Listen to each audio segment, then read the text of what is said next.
The Indiana Fever must get rid of Kelsey Mitchell.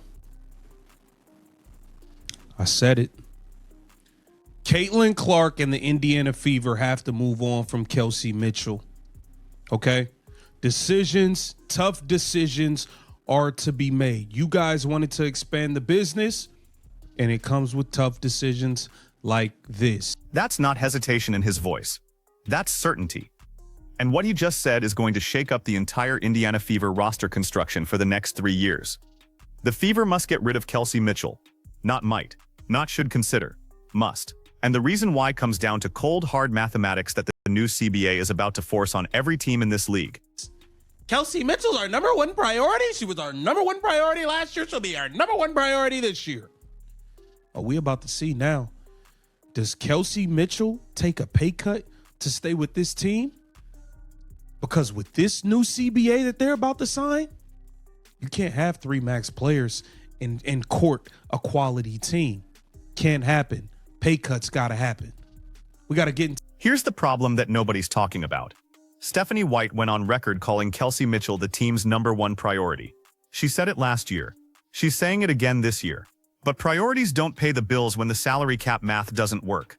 The new CBA proposal sets the cap at $5.65 million. And if Mitchell gets the supermax she deserves, which would be over $1 million, you're looking at 3 max contracts eating up nearly the entire cap. Caitlin Clark's already locked in. Aliyah Boston gets her max in 2027. That's 2 spots spoken for.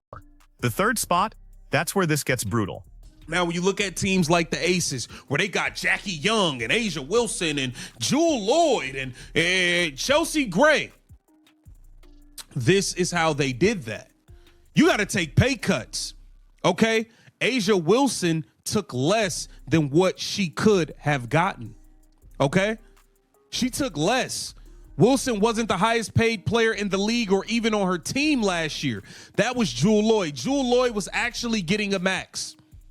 Asia Wilson made $200,000, 20% less than what she could have been paid. Let's look at how championship teams actually build rosters.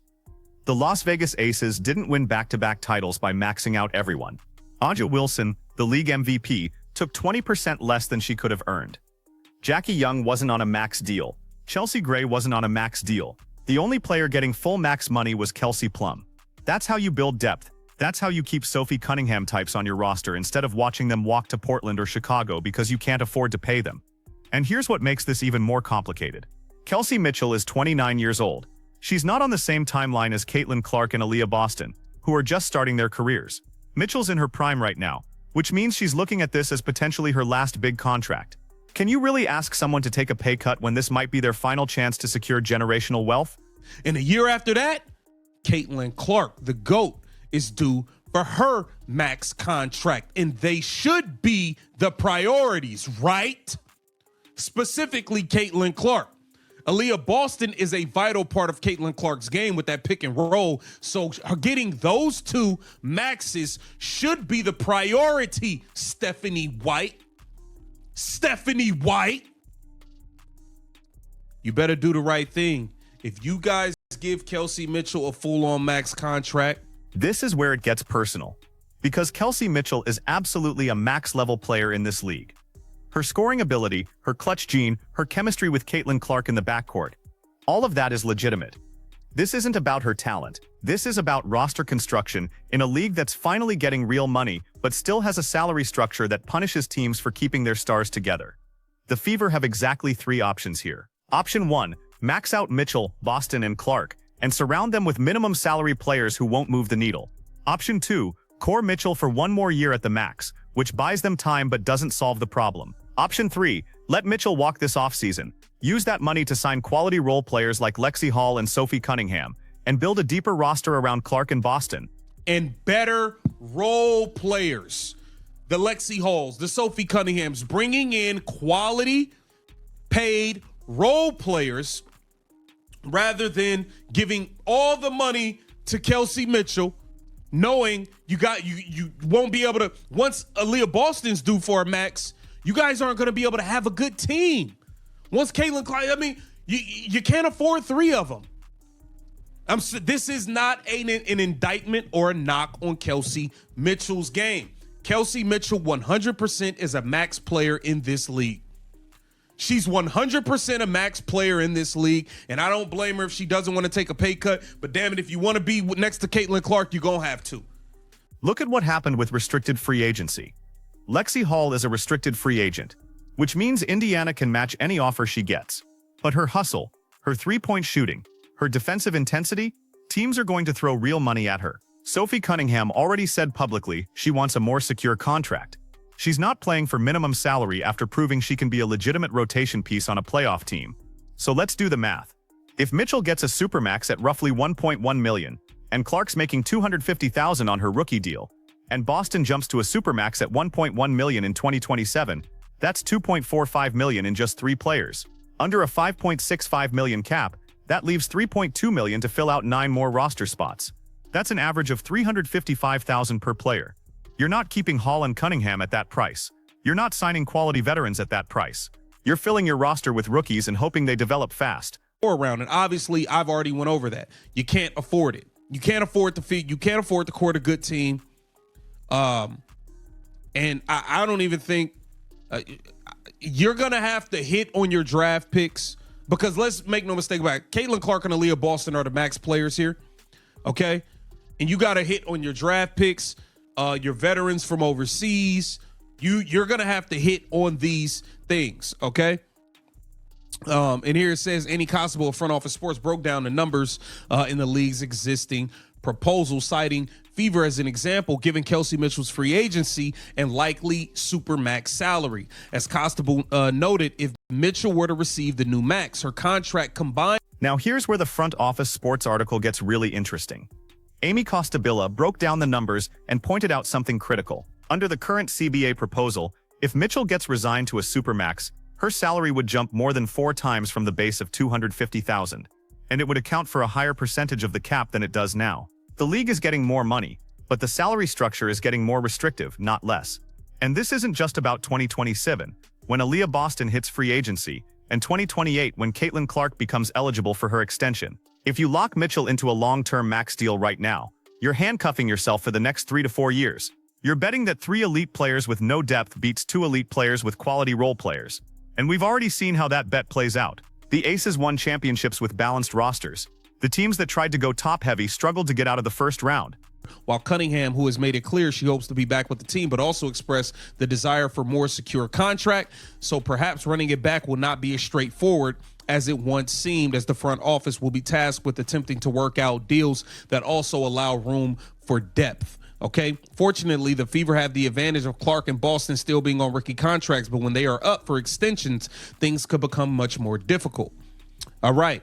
Last year, Mitchell returned to the Fever under the core designation, meaning she received a max salary for 1-year deal. It remains to be seen how the core rule could be impacted by the CBA, but assuming it exists relative to its current form, Mitchell could. The core designation is the wild card here. Indiana could core Kelsey Mitchell for 1 more season, which would give her a 1-year max deal without a long-term commitment. That keeps the big 3 together for 2026, lets them make another playoff run, and then reevaluates when Boston's extension comes due. It's the middle ground. It's the safe play. But it's also just delaying the inevitable decision. Because here's what happens if they go that route. They core Mitchell for 2026. The Fever make the playoffs, maybe win a round. Then in 2027, Boston's extension kicks in, and suddenly you're right back to the same impossible choice. Do you let Mitchell walk after giving her 1 more year? Do you try to convince her to take a massive pay cut after she just played on a max? Or do you sacrifice depth again and hope the big 3 can carry a thin roster? Deal, even if that percentage comes down, keeping 3 max players and still having room to field a representative roster appears unlikely given what we know about how the CBA could look. So the Indiana Fever need to make the move, and you need to move off of Kelsey Mitchell. If you don't do it this year, this offseason, this 2026 season surely will be the last year of Kelsey Mitchell with the Indiana Fever, unless she is going to start taking less money. Get down in the comments and let me know what you think. This Keep Division. Here's what makes this situation so fascinating. This is exactly what player empowerment looks like when it crashes into salary cap reality. The WNBA players fought for years to get better pay, better revenue sharing, better working conditions. And they won. The new CBA is bringing in significantly more money. But that money comes with structure. And that structure means hard choices. Kelsey Mitchell has every right to demand max money. She's earned it with her performance. She's earned it with her loyalty to Indiana through the rebuilding years. She's earned it with her production alongside Caitlin Clark. But the Fever also have every right to say we can't build a championship roster if we max out 3 players. Both sides can be right. And that's what makes this so brutal. Think about the pressure this puts on Stephanie White. She's a first-year head coach who just took over a team that went from lottery to playoffs in 1 season. She's trying to build continuity, establish her system, develop chemistry, and now she's walking into an offseason where she might lose one of her 3 best players, not because of performance, not because of fit, but because of spreadsheet mathematics. The front office has to be looking at this and asking themselves a hard question. What gives us the best chance to win a championship in the next 5 years? Is it keeping Mitchell, Clark, and Boston together with minimum salary players filling out the roster? Or is it building around Clark and Boston with players like Hall, Cunningham, and whoever they can attract in free agency with actual money to spend? And here's the thing about Caitlin Clark that changes this entire calculation. She's not just a max player. She's a generational talent who's already breaking attendance records, viewership records, merchandise records. When her extension comes up in 2028, she's not getting a standard max. She's getting every dollar the CBA allows, plus whatever creative accounting the Fever can figure out for endorsements and appearances. You build around that player. You don't compromise that player's supporting cast because you couldn't make the hard decision 2 years earlier. Look at what happened with Lexi Hall's development this season. She went from end-of-bench player to legitimate rotation piece because she got minutes and opportunity. Sophie Cunningham came over and immediately provided veteran shooting and toughness. Those are the types of players you need around superstars. Not minimum salary rookies hoping to figure it out. Not washed veterans taking one last paycheck. Quality role players who know their role and execute it every night. The Aces model works because everyone accepted their role and their pay scale. A'ja Wilson could have demanded more and gotten it. She took less because she wanted to win. Kelsey Plum got the max, but Young and Gray took team-friendly deals. That's 4 all-star level players on one roster with enough money left over to bring in quality depth. That's how you win championships in a salary cap league. So here's the question Indiana has to answer this offseason. Is Kelsey Mitchell willing to take significantly less than max money to stay? Not a small discount. A real substantial pay cut that allows the Fever to keep Hall, sign Cunningham long-term, and have flexibility for 2027 when Boston's extension hits. Because if Mitchell wants her full market value, she should get it. But she should get it somewhere else. This isn't about loyalty. This isn't about disrespecting what Mitchell's done for the franchise. This is about cold roster construction in a league that's finally getting real money, but still has structural limitations. You cannot pay 3 players max contracts and field a competitive roster under a $5.65 million cap. The math doesn't work. And if the Fever try to force it, they're going to waste the prime years of the most marketable player in women's basketball history. The decision tree is actually pretty simple. If Mitchell takes a substantial discount, you keep her and build around the big 3 with quality role players. If Mitchell wants max money, you let her walk. Max out Clark and Boston when their time comes, and use the remaining cap space to build the deepest roster in the league. What you cannot do is give Mitchell the max, hope Boston takes a discount in 2027, and then scramble to figure out Clark's extension in 2028. That's how you end up with a top-heavy roster that flames out in the playoffs every year.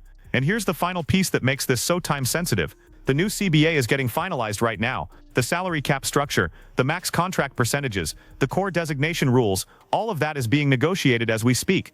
Whatever Indiana decides about Kelsey Mitchell has to happen within the framework of whatever that final CBA looks like. If they wait too long, if they try to delay the decision, they might find themselves locked into a structure that makes the choice even harder. So Stephanie White, Kelly Krauskopf, the entire Fever front office, they've got a decision to make. And it's not going to be popular no matter what they choose. If they let Mitchell walk, fans are going to be furious that they broke up the big 3 after 1 playoff appearance. If they max out Mitchell and the roster falls apart around them, fans are going to be furious that they didn't plan for the future. There's no winning move here in the court of public opinion, but there is a right move for winning championships.